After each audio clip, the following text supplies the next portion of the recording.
Salam dəyərli müəllimlər, dəyərli müəllimlər. Bu videoda riyaziyyat sınağının izahına baxacağıq. Qeyd eləyək ki, bu sınaqda həm inteqrasiya soruşulur, həm taksonomiya soruşulur, eyni zamanda dərin bilik səviyyəsinə aid olan da suallar olacaq. Gəlin bir yerdə sualları təhlil etməyə çalışaq. Onu da qeyd edeyim ki, digər fənlərin də sınaq izahlarını YouTube kanalına yerləşdirmişəm. Məsləhət olar ki, bütün fənlərin sınaq izahlarına baxasınız. Yəni deməyəsiniz ki, məsəl üçün riyaziyyat mənim ixtisasım deyil, tarix mənim ixtisasım deyil, ancaq öz ixtisasıma baxıram yox. Məsləhət olar ki, bütün ixtisasların, yəni sınaq izahlarına baxasınız ki, bu sizlər üçün çox faydalı və öyrədici olacaq inşallah. Gəlin başlayaq birinci sualdan. Şagird tıxac səbəblərindən hər gün dərsə gecikir. Bu səbəbdən o yaşadığı şəhərdə nəqliyyat sıxlığının səbəblərini araşdırır və təkliflər hazırlamağa çalışır. Deməli, dəyərli müdavimlərimiz, gəlin taksonomiyasını birinci tapaq. Problemlə bağlı təkliflər planı hazırlayıram, tədbirlər planı hazırlamaq, bukletlər hazırlamaq. Deməli, problemi aradan qaldırmaq üçün təklif hazırlayıram. Sizcə mən hansı təfəkkürümlə taksonomiyanın hansı mərhələsini işə salmışam? Bəli, dəyərli müdavimlər, yaradıcılıq yaratmaq lazım. Problemi həll etmək üçün, təklif demək üçün yaradıcılıq lazımdır. Yaradıcılıq olmaq görə mən təklif deyim. Yəni yeni bir yol, təkliflər planı, tədbirlər planı hazırlamaq üçün yaradıcılıq tələb edir. Yaratmaq, yaradıcı təfəkkür. İndi tutaq ki, inteqrasiyasını tapa bilmirik. Baxın, söhbət hansı fəndən gedir dəyərli müdavimlərimiz? Riyaziyyat fənnindən gedir. Şagird nə edir? Real həyatı bir problemi həll eləyir. Hər gün dərsə gecikir. Bu səbəbdən o yaşadığı şəhərdə nəqliyyat sıxlığının səbəblərini araşdırır. Yəni şəhərdə olan nəqliyyat sıxlığını araşdırır. Yəni bir növ riyaziyyatla həyatda olan, yəni burada desəz ki, bir çox fənlərdən söhbət gedir. Fənlər arası misal üçün də variant olaraq nə götürəcəksiniz? Fənlər arası məntiqi tətbiq götürəcəksinizmi? Xeyr. Riyaziyyatla hansı fəndir sizə sual versəm, hansı fəndən söhbət gedir? Hər hansı bir fəndən söhbət getmir. Nədən söhbət gedir? Fənn üstü inteqrasiyadan şəhərimizdə olan real problemləri həll edir şagird. Riyaziyyatla bir növ həyati bacarıqlar aşılanır. Riyaziyyat fənnini öyrədəndə şagirdlərə nələri aşıladıram? Həyati bacarıqlar formalaşdırırım. Burada həyati bacarıq varmı? Əlbəttə ki, var. Baxın, ikinci cümlədə yazıb. Bu səbəbdən o yaşadığı şəhərdə nəqliyyat sıxlığının səbəblərini araşdırır və təkliflər hazırlayır ki, bundan sonraki dərsə gələndə, hər gün dərsə gələndə axı şagird gecikirdi. Bunu hazırlayır ki, növbəti dəfədən artıq dərsə gələndə dərsi gecikməsin. Deməli, inteqrasiya oldu fənn üstü inteqrasiya.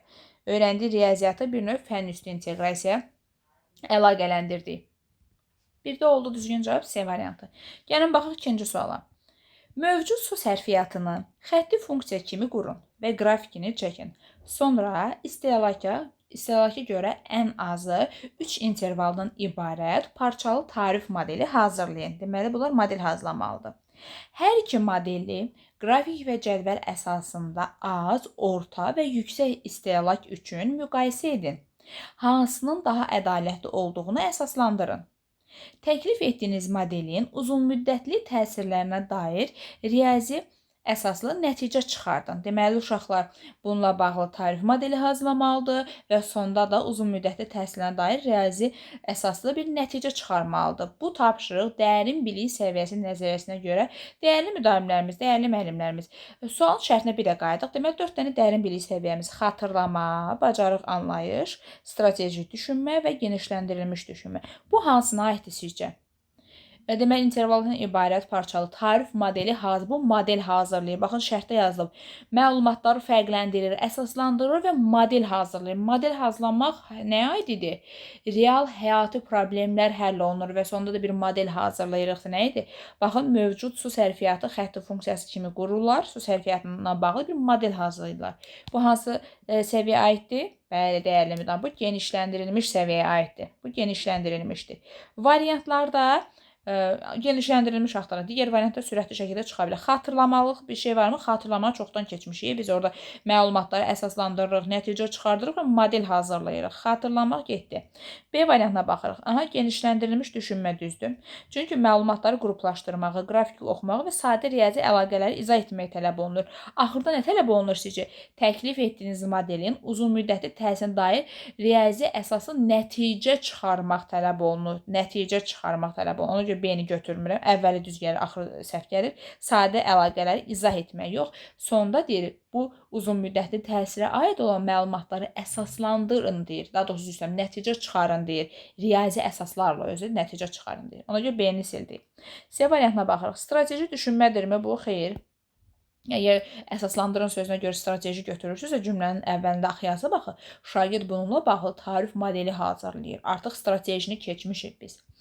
Daha sonra D variantına baxır. Genişləndirilmiş düzdür. Cümlə ardına da baxaq. Çünki müxtəlif riyazi modellər qurmağı, müxtəlif riyazi model qurmaq varmı? Bəli, ilk cümlədən yazılıb o. Onları müqayisə etməyi, şərtdavar müqayisə olunması, uzun müddətli təsirlərini nəzərə alaraq ümumi nəticə çıxarmaq. Baxın, dəyərli müdavimlər, cümlə ilə burada qaldı, bu fikir də elə. Uzun müddətli təsirlərə aid riyazi əsaslarla nəticə çıxarmağı tələb olunur. Bəli, düzgün cavab elə D variantıdır. Bacarıq və anlayış ikinci səviyyəni çoxdan keçmişik biz. Çünki burada model hazırlayır, əsaslandırır, müqayisə edir, fərqləndirir və axırda bir model hazırlayır. Ona görə Y variantında çıxdıq. Düzgün cavabımız oldu D variantı. Baxırıq üçüncü suala. Verilmiş tapşırıqlardan hansı dərin bilik səviyyəsi nəzəriyyəsinə görə strateji düşünmə?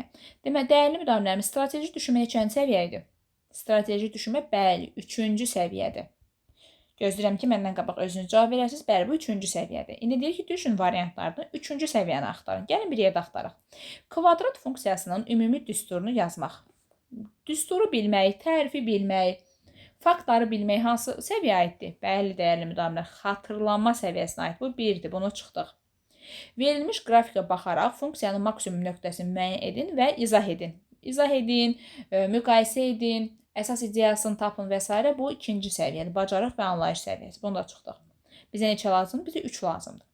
Verilmiş real situasiya üçün 2 fərqli riyazi model təklif edin. Hansı modelin daha uyğun olduğunu və bunu riyazi əsaslarla izah edin. Daha uyğun, daha lazım, daha mühümdirsə, bu təhlil etməkdir, məlumatları təhlil, analiz etməkdir. Yəni ki, daha uğurlu olanla bağlı qərar verməkdir. O hansındaydı o?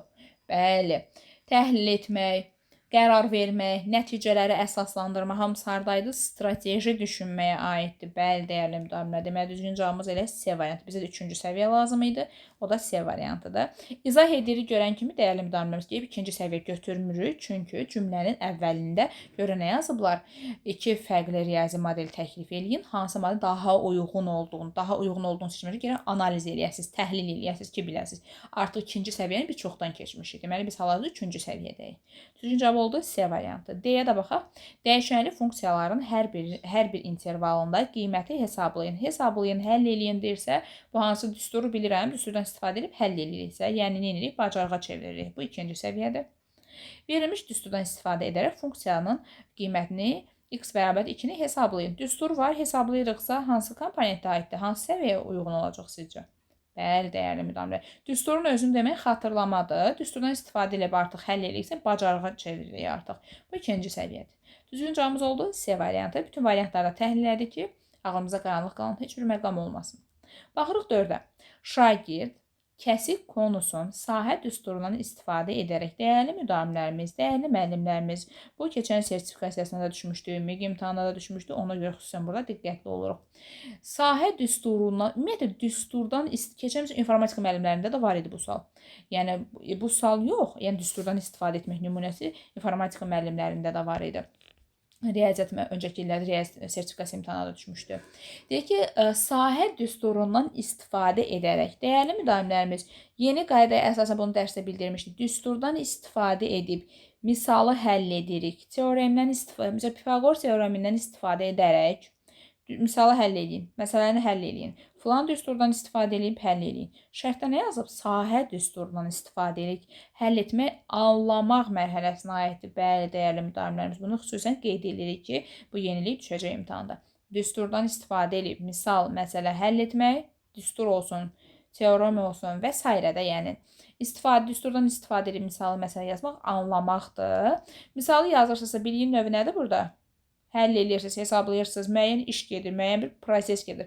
Prosedural bilik plus məntiqi təfəkkür. Düzgün cavab olacaq Y variantı.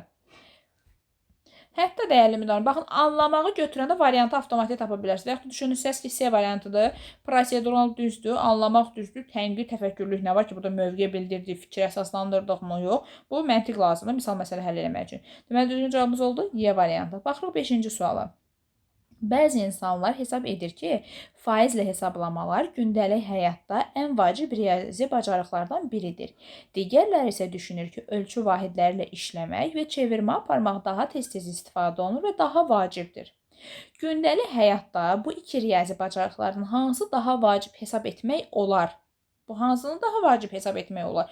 Mən deyirəm ki, tutaq ki, mənə sual verdim sizə, hansını vacib hesab etmək olar? Mən düşünürəm ki, gündəlik həyatda ölçü vahidləri və çevirmə aparmaq bu daha vacibdir də. Yəni mənim üçün düşünürəm ki, bu vacibdir. O birisi deyir ki, yox, məncə faizlə hesablama daha vacibdir. Yəni hər kəs öz fikrini bildirir. Yəni bu mənim qərarımdır. Sizin qərarınız fərqli cür olur. Siz deyirsiniz, yox, faizlə hesablama gündəlik həyatda lazımdır. Başqa bir müdavim deyir ki, yox, məncə elə sadə hesablamalar, ölçü vahidlərinə işləmək gündəlik həyatımızda daha çox istifadə olunur. Yəni hər kəsin bir qərarı var. Hər kəs öz mövqeyini ortaya qoyub öz fikrini bildirir. Deməli, nəyə hansı təfəkkürdür? Təfəkkürü tapmasaq, gəlin birinci taksonomiyasını tapaq. Hər kəs öz fikrini, öz mövqeyini, öz münasibətini bildirsə, taksonomiya hansı mərhələsinə aid idi? Dəyərləndirmə mərhələsi, bəli.